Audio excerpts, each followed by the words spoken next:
আসসালামু আলাইকুম। এই যে আপনারা এই সব ভিডিও অনলাইনে যে পোস্ট করেন, কিসের জন্য? এই যে আপনারা এই সব ভিডিও পোস্ট করেন, আর আমার ছোট ছোট ভাই বিরাদাররা, আমার আসলে মাথা শুনতই না কে জানেন? আপনারা এই সব ভিডিওগুলো পোস্ট করেন বলে এই যে এই চাষার কি স্লোগান, এই গেদা জিপুতির সাথে বিয়ে দেওয়া কি উচিতই নেই। তারপরেও আপনারা সেই গেদা জিপুত, আপনারা সেই মুরব্বী লোকের সাথে লগন বিয়ে দিয়েছেন।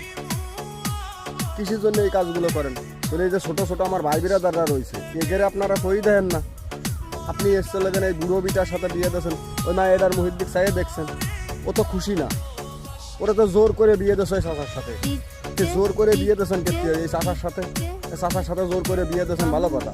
আপনি কি জানেন ও চিরকাল দৌড়ে স্লোগান বেজার থাকবি, ও কোনোদিন খুশি থাকবি না? হ্যাঁ, এটা জুয়ন চাওয়ালের সাথে বিয়ে দিলি ফেরা, এটা ইয়াং চাওয়ালের সাথে বিয়ে দিলি ফেরা, ও খুশি থাকতো। ও তো বেজার, বোঝেন? টাহার লোভে স্লোগান মাইয়ে বিয়ে দিয়েছেন স্লোগান বুড়ো চাষার সাথে। ওই টাহা নিয়ে কি ওই সেমরি কি শুয়ে থাকবে না ওই চাষারে নিয়ে শুয়ে থাকবে না? কোনটা এরবেন একটু কন্ত দেয় আপনারা? হ্যাঁ, এই কাজ কোনো সময় জন্য করবেন না। আর করেছেন এই সোশ্যাল মিডিয়ায় ছাড়িয়েছেন কিসের জন্য? এই আমার ছোটো ভাই বেরাদারকার আমি কী করে বুঝবানি? হ্যাঁ, আমি ছোটো ভাইকারে কি কয়ে আমি বুঝবানি? ভিডিওটা শেয়ার করে দিয়েন।